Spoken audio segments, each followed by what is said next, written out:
Bendito sea Dios, Padre de nuestro Señor Jesucristo, que nos ha bendecido en la persona de Cristo con toda clase de bienes espirituales y celestiales. En el nombre del Padre, y del Hijo, y del Espíritu Santo. Amén.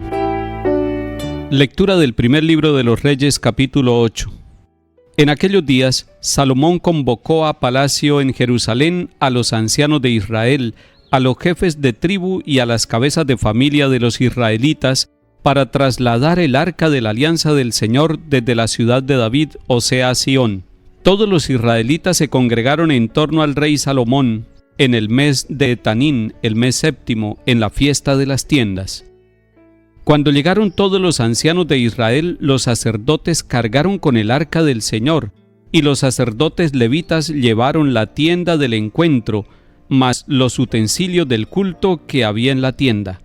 El rey Salomón, acompañado de toda la asamblea de Israel reunida con él ante el arca, sacrificaba una cantidad incalculable de ovejas y bueyes.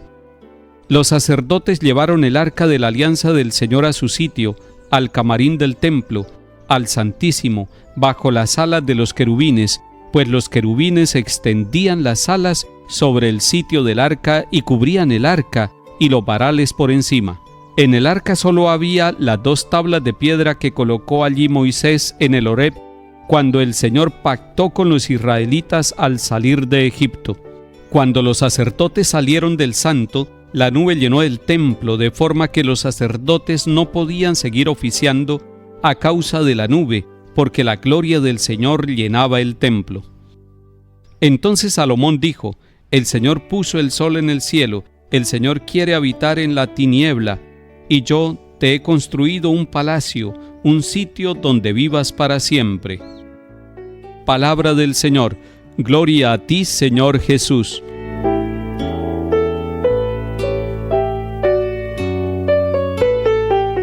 En estos días la primera lectura nos está recordando al rey Salomón.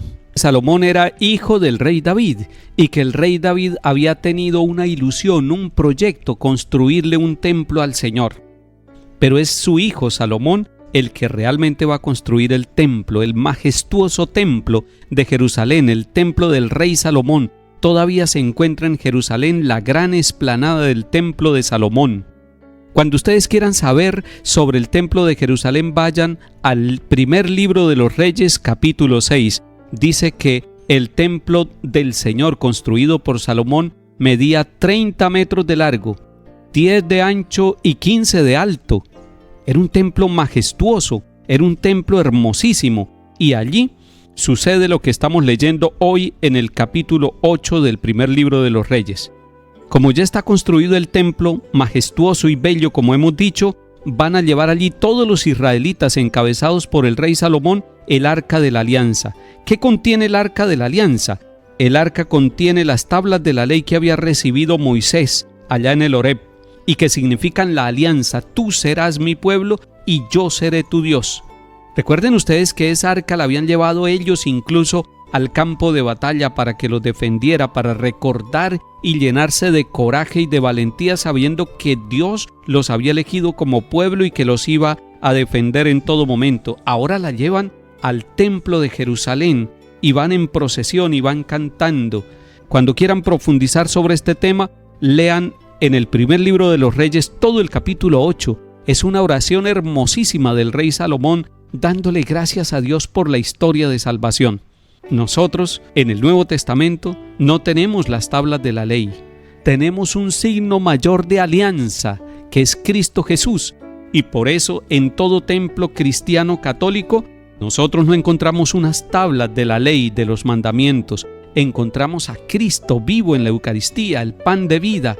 El que come de este pan habita en mí y yo en él. Por eso nosotros sentimos que Cristo habita en nuestras comunidades.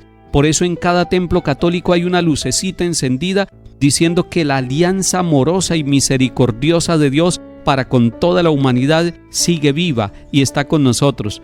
Me gusta ver a niños, a jóvenes y adultos yendo ante el Santísimo, visitando el sagrario, llenándose de fuerza, porque es renovar la alianza amorosa de Dios con cada uno de nosotros. Salmo 131. Oímos que estaba en Efrata. La encontramos en el soto de Jaar. Entremos en su morada, postrémonos ante el estrado de sus pies. Levántate, Señor, ven a tu mansión, ven con el arca de tu poder, que tus sacerdotes se vistan de gala, que tus fieles vitoreen. Por amor a tu siervo David, no niegues audiencia a tu ungido.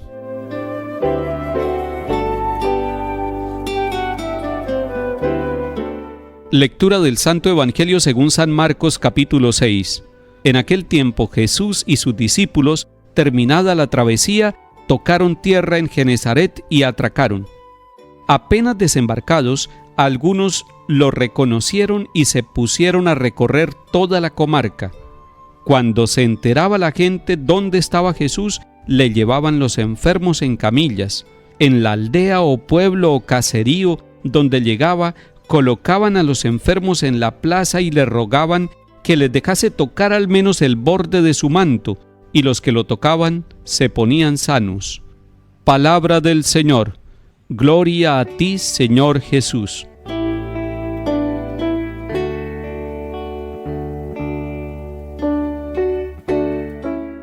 Qué maravilloso es ver a Jesús recorriendo pueblos, caseríos, aldeas, acompañado de sus discípulos y llevando la gloria de Dios.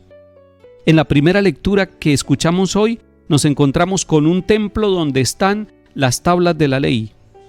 Pero nosotros ahora tenemos la presencia del Dios con nosotros, del Emmanuel, del Dios que se vino a habitar entre nosotros, del Dios que ya no nos mandó un mensaje, ni nos mandó unas leyes para cumplirlas, sino que se vino Él a vivir con nosotros, a amarnos, a enseñarnos a amar y a enseñarnos a vivir. Por eso la comarca entera, la comunidad entera, las aldeas, los pueblos y caseríos donde llega Jesús y donde lo reconocen, van con los enfermos, van a pedirle que la alianza se realice, que la alianza pueda realizarse en cada uno de los habitantes de esta región en medio de todos los dolores y sufrimientos que tienen. Nosotros también buscamos a Jesús para que la alianza se renueve en nosotros. Pero atención que en una alianza hay dos partes.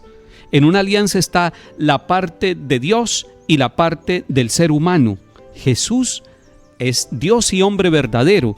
En Él se está cumpliendo una alianza, se está realizando. Ya no son unas tablas de piedra donde está inscrita la ley de los mandamientos, sino donde está el mandamiento nuevo del amor. Jesús vino a amar a los enfermos, Jesús vino a amar a los pecadores, y le rogaban que los sanara, y los que tocaban al menos el borde del manto se sanaban. No es que el manto de Jesús sea sanador, no es que la tela del manto de Jesús sane, es que Jesús está allí envuelto en ese manto. Ya no es el gran templo y la gran arca, sino el mismo Jesús en carne y hueso, el mismo Hijo de Dios que nos viene a dar la salvación y que nos viene a dar la salud de cuerpo y alma. Dejar que Jesús peregrine en nosotros. El Evangelio de Marcos nos está diciendo que Él iba peregrinando con los discípulos y que iba peregrinando entre pobres, entre enfermos, entre pecadores, iba entre la comunidad. Me encanta, me maravilla ese Jesús peregrino. Me hace sentir feliz el Jesús peregrino, porque pienso en la Iglesia Católica que está en todos los continentes, que está en todos los países, que está en el mundo entero. Es Jesús peregrinando. La Iglesia es Jesús peregrinando. La Eucaristía es el amor de Jesús peregrinando. El sacramento de la unción de los enfermos es Jesús peregrinando y sanando a los enfermos y curándolos, no solamente en el cuerpo, sino también en el espíritu, en el alma. Esa es la obra de Jesús a través de la Iglesia. Recordemos que la Iglesia es el cuerpo místico de Cristo, que cuando San Pablo estaba persiguiendo a la primera comunidad de cristianos, estaba persiguiendo al mismo Jesús, porque el que persigue a la Iglesia persigue a Cristo mismo, persigue a Jesús que está vivo entre nosotros. Entonces por eso decimos que cada cristiano donde quiera que se encuentra es Jesús peregrinando. Y es Jesús que peregrina a través de nosotros en personas que están enfermas, en personas que están necesitadas de luz, en personas que no han encontrado la alegría del Evangelio. Pero si usted se pone a peregrinar en su vida, llevando la presencia de Jesús, muchos lo van a conocer. Jesús sigue peregrinando a través de sus pies, a través de su sonrisa, mi querido hermano o hermana, a través de su palabra, a través de sus actitudes misericordiosas. Gracias, Señor Jesús, porque nosotros somos indignos, pero tú peregrinas a través de nosotros. Gracias, Señor Jesús, porque tú sigues buscando al rebaño para que haya un solo rebaño con un solo pastor. Que el Señor nos bendiga y nos dé la unidad, empezando por nuestras familias. En el nombre del Padre, y del Hijo, y del Espíritu Santo. Amén.